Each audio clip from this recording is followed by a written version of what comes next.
कक्षा 10 के सभी विद्यार्थियों, जैसा आपसे वादा किया है तो उसी श्रृंखला में आज हम सेट सी लेकर आए। आपको अब की बार 90 पार का हमारा मिशन है।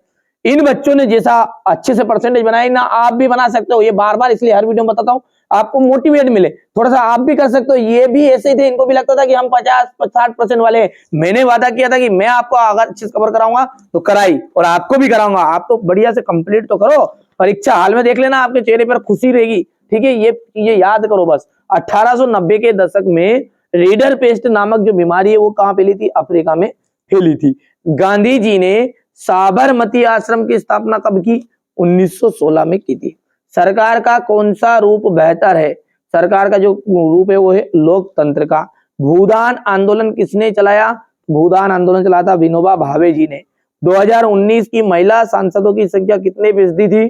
तो 2019 के लोकतंत्र की जो थी वो यहाँ उसमें हमारी महिलाओं की संख्या थी 14.36%। संयुक्त राष्ट्र द्वारा मानव विकास सूचकांक किस वर्ष प्रकाशित किया गया? 1995। यहां से आप देख सकते हैं, ये है ना। चलिए इसके बाद में ये यहां से हो गया। असहयोग खिलाफत आंदोलन जनवरी 1921 में हुआ।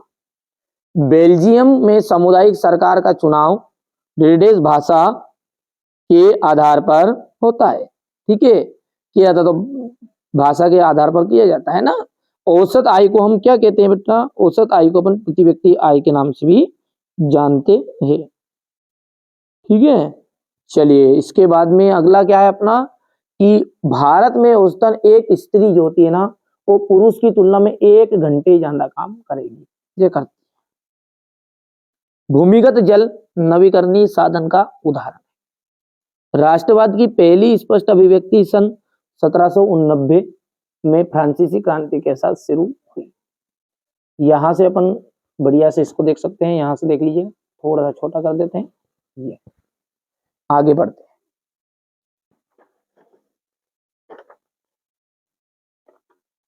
इतना हो गया है। इसके बाद में है आपकी जोड़ी।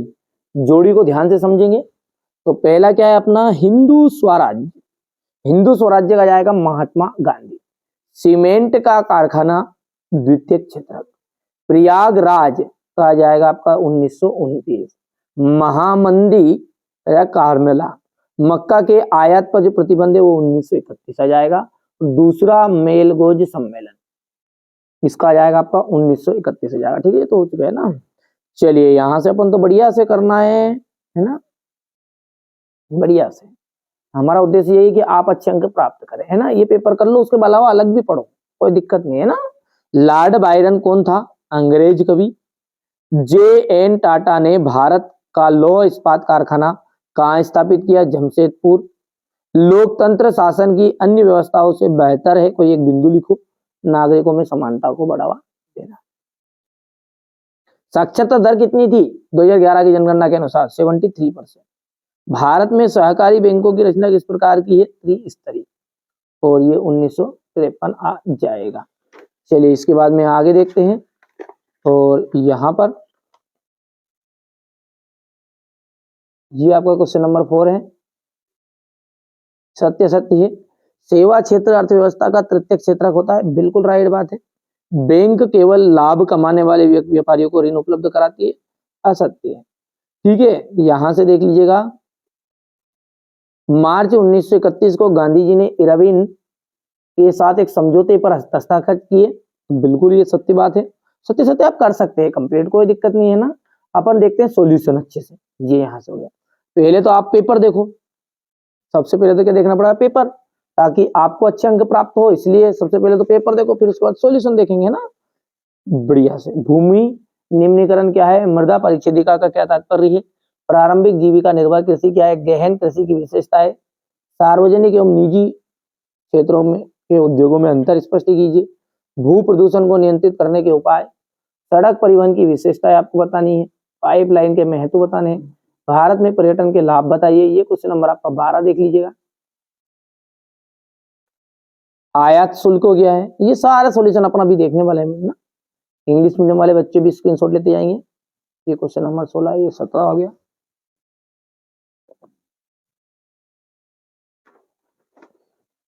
इसके बाद वन और वन्य जीव संसाधन में किस प्रकार वितरण कीजिएगा। एकात्मक शासन के दोष बताने हैं, ये क्वेश्चन नंबर आपका 20 है। ये इसका तो ये क्वेश्चन नंबर 21 सविनय अवज्ञा आंदोलन का वर्णन, बहुजन समाज पार्टी के सार्वभौम विचार व संगठन का वर्णन करना है, ठीक है। इसके बाद में ये क्वेश्चन नंबर 22 का तो और ये 23, ठीक है। चलिए तो ये सेट आपका सी है। चलिए अब कॉपी को रखते हैं साइड में और इसका सॉल्यूशन देखते हैं। क्वेश्चन नंबर 6 से क्या है, यहां पर संसाधन से क्या से है, इनके जीवन का, इनके हमारे जीवन पर क्या महत्व है। देखिए संसाधन का मतलब क्या है, पर्यावरण में वे सारी की सारी वस्तुएं जो हमारी आवश्यकताओं को पूरा, जो मतलब क्या करेगी, हमारी आवश्यकताओं को पूरा करेगी तथा जिनको बनाने के लिए प्रौद्योगिकी का उपयोग करना पड़ता है, वो कहलाते हैं संसाधन। इनका हमारे जीवन में महत्व क्या है, आज संसाधन हमारी प्रगति के सूचक बन गए हैं। संसाधन मानव जीवन को सुखद व सरल बनाते हैं। संसाधन के कारण मानव ने अपनी बुद्धि और कौशल को बढ़ाया है। ठीक हो गया इतना। क्या बोला है मैंने कि संसाधन क्या है वास्तव में, कि वे सारी की सारी वस्तुएं जो हमारी आवश्यकताओं की पूर्ति करेगी। ये पेन, ठीक है, ये कागज, ये मोबाइल, सब कुछ ये क्या है, आपके संसाधन है जो हमारी आवश्यकताओं की पूर्ति करेंगे। और जल संसाधन, वायु संसाधन, ये सब जानते हैं आप। अब महत्व तो क्या है, ये हमारी प्रगति का सूचक है, सरल और सुखद बना दिया इन्होंने हमारे जीवन को, ठीक है। यहां से अपन देख सकते हैं। चलिए ज्यादा कठिन नहीं है। बांगर क्या है, पुराने जलोढ़ मिट्टी को क्या कहते हैं अपन, बांगर कहते हैं। यहां नदियों द्वारा निर्मित प्राचीन मृदा है, पुरानी मृदा है, तो नाम क्या है, बांगर। नाम में लग रहा है पुराना नाम होगा, बांगर खांगर डांगर, ठीक है। तो ये क्या है, पुरानी जलोढ़ मिट्टी को कहेंगे अपन बांगर। यहाँ नदियों द्वारा निर्मित प्राचीन मृदा है, यहाँ स्लेटी रंग की चिकनी मृदा है। चलिए अगला देखते हैं, भूमि निम्नीकरण क्या है।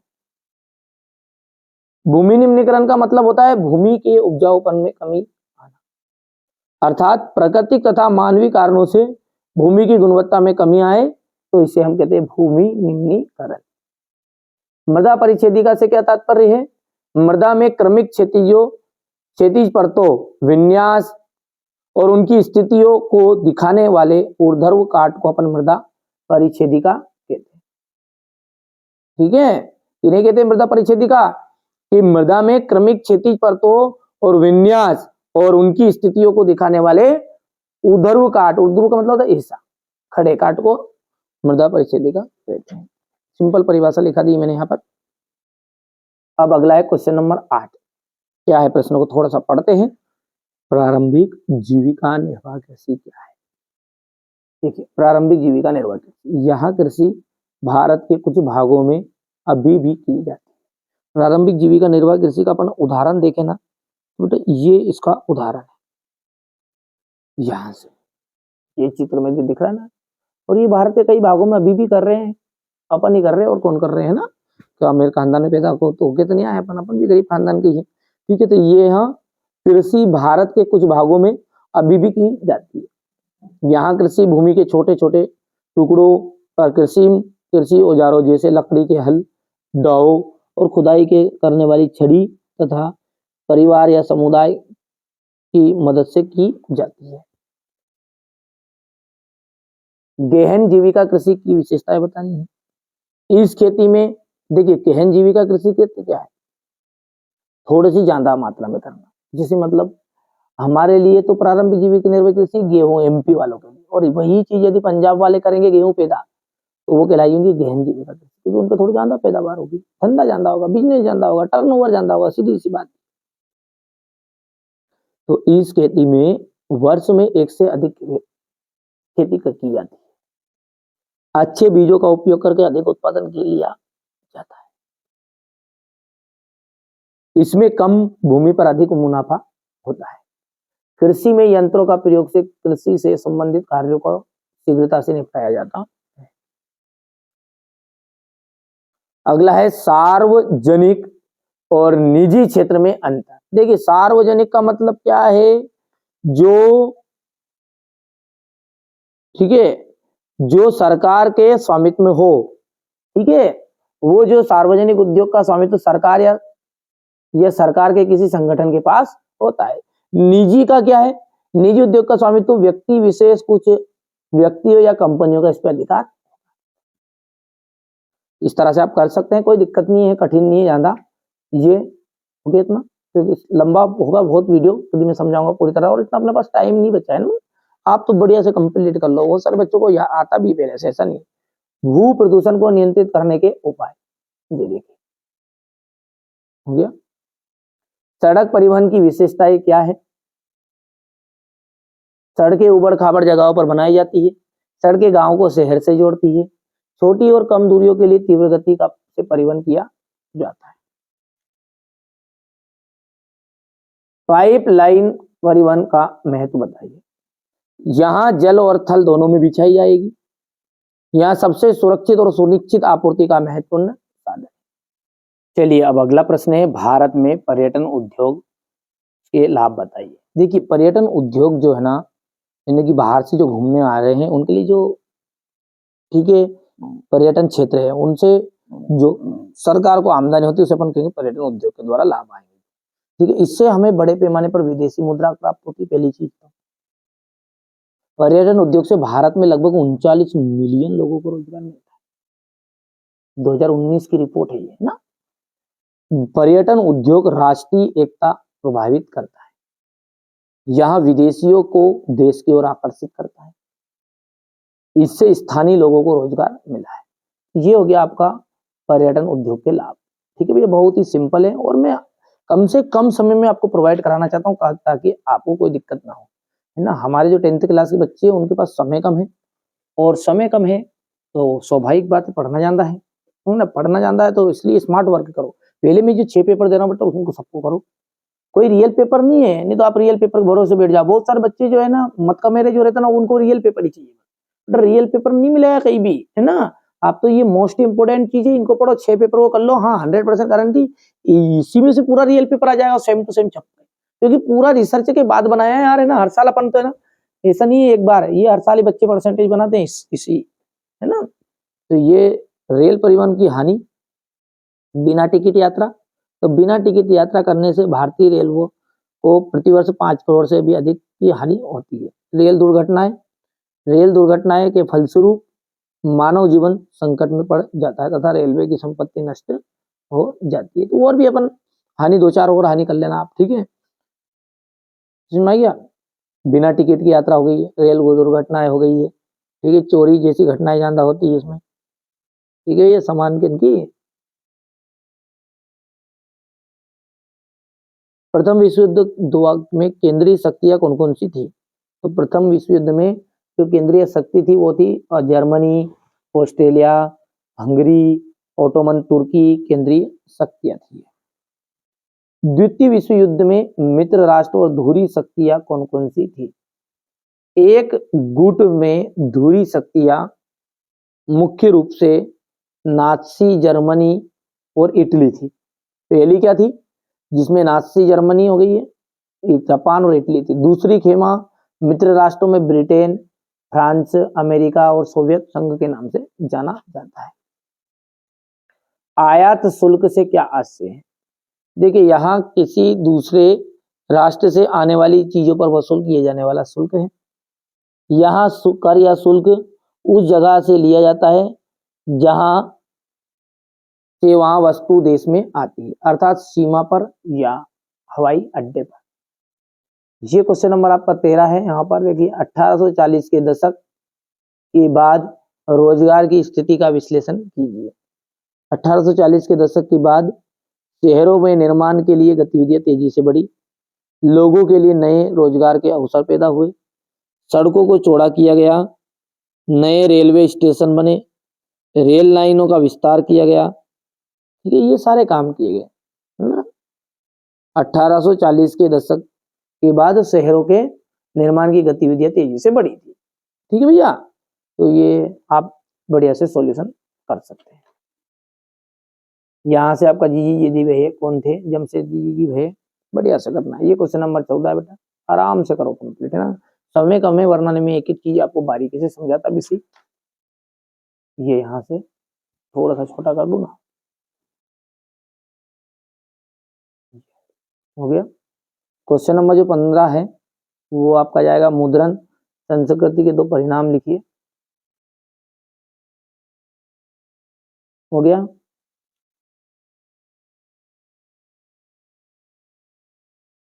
गुटेनबर्ग प्रेस पर टिप्पणी लिखिएगा।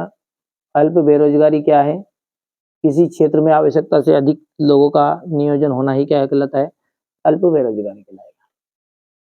अंतिम उत्पादन, सिंपल सी बात है। हो गया। कंटेनर क्या है, इसकी क्या उपयोगिता है बताइए?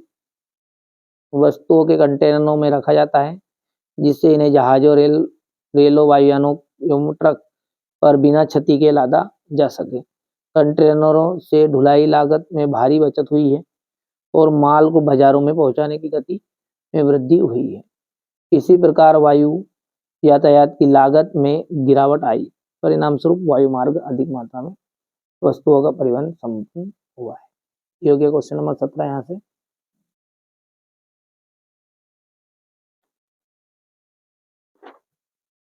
वैश्वीकरण से उत्पन्न प्रमुख समस्याएं बताइए। सभी लोगों को लाभ नहीं, ठीक है। श्रमिकों के जीवन पर संकट ना, और क्षेत्रीय असमानताएं। थोड़ा अंदर पढ़ो जिसमें समझ में आ जाएगा।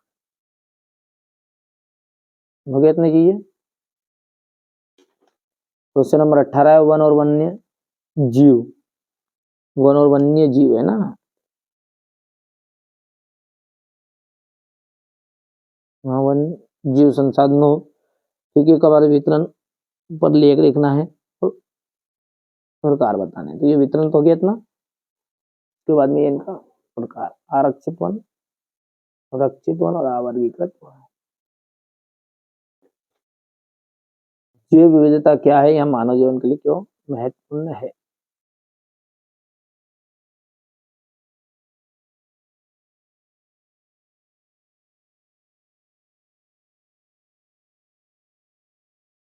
ये हो गया यहाँ से।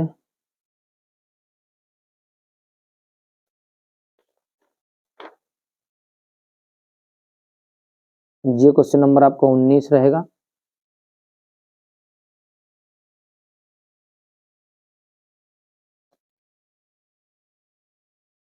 केंद्र और राज्यों में सत्ता का विभाजन।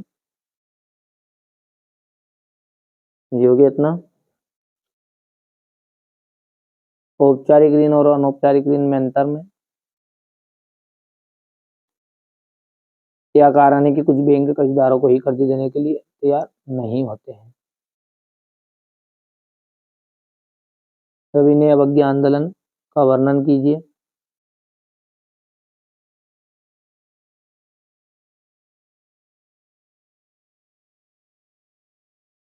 ये क्वेश्चन नंबर 4 हो गया है। साइमन कमीशन पर टिप्पणी।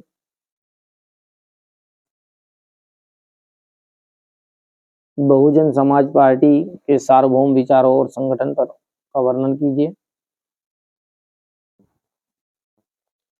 तो जो इसके बाद में अथवा है, ये दल व्यवस्था क्या है, इसका महत्व। दल व्यवस्था क्या, ये महत्व, दल व्यवस्था का महत्व है ना, हेडिंग डालना है।